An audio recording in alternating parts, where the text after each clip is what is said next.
ছিল। তারপর দিনে 5 বছর রাজ্যে তার টেট হয়নি। 2022-এর ডিসেম্বর মাসে টেট হলো। আজকে টেট হয়ে উত্তীর্ণ হয়ে আজকে 2 বছর পার হয়ে গেল। সমস্যাটা কোথায়? মাননীয় মুখ্যমন্ত্রীর কাছে অনুরোধ, 2022 প্রাথমিক টেট উত্তীর্ণদের বিষয়টা একটু ভাবা হোক।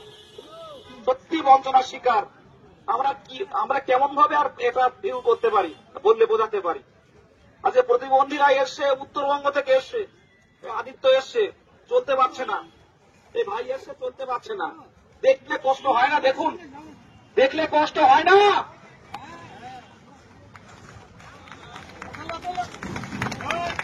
আমরা হবু শিক্ষক হিসেবে আর কেমন ভাবে সমাজের কাছে তুলে ধরতে পারি? আজকে যে মহামিছিল হলো, কোন একটা রাজনৈতিক মিছিল এত বড় জন আসেন না। কর্মসূচি যদি ডাক দেয় আমি আবার আসবো, সবার সামনে কথা দিয়ে গেলাম আমি।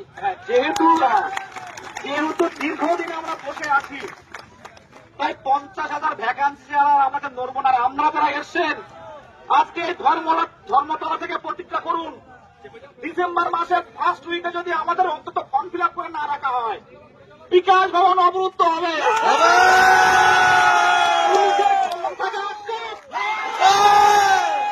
পুলিশের West Bengal police, Kolkata police থেকে শুরু করে বিধাননগর কমিশনার পুলিশ থেকে শুরু করে ক্ষমতাকে আটকায়।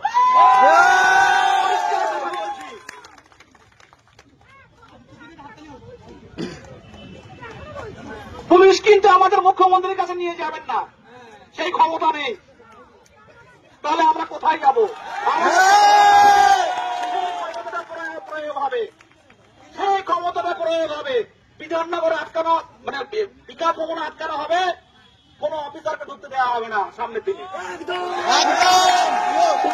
কোন অফিসারকে ঢুকতে দেওয়া হবে না। বিকাশ ভবনের অফিসার বলুন মানুষের সুবিধার জন্য, প্রাথমিক পর্ষদ মানুষের ভালোর জন্য, টেট উত্তীর্ণদের জন্য। যেখানে বলা হয়েছিল 2023 সালের 10ই ফেব্রুয়ারি বিশাল সাংবাদিক বৈঠক করে জানানো হয়েছিল এবার থেকে টেট পাস আর কেউ বসে থাকবে না, সবাই নিয়োগ পাবে। আজকে আমরা একটাবার সুযোগটুকু পাইনি ইন্টারভিউ দেওয়ার। এর থেকে যন্ত্রণা আর কি হতে পারে?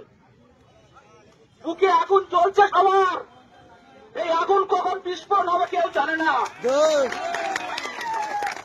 ছাত্র আন্দোলন কাকে বলে পৃথিবী দেখেছে। আমরা কিন্তু হবু শিক্ষক হিসেবে কিন্তু বেশি কথা বলতে চাই না, কোন রাজনৈতিক কোন পলিটিক্সের মধ্যে ঢুকতে চাই না, কিন্তু আমাদের বাধ্য করা হচ্ছে।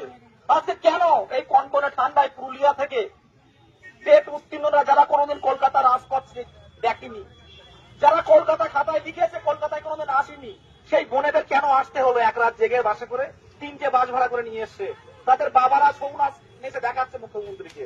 তারপরেও যদি উনি আমাদের কথায় যদি স্বতঃস্ফূর্ত ভাবে বার্তা না দেন, লড়াইটা কিন্তু চোখে চোখ রেখে হবে। লড়াইটা কিন্তু চোখে চোখ রেখে হবে। আমরা পারি 10 লক্ষ শূন্য পদের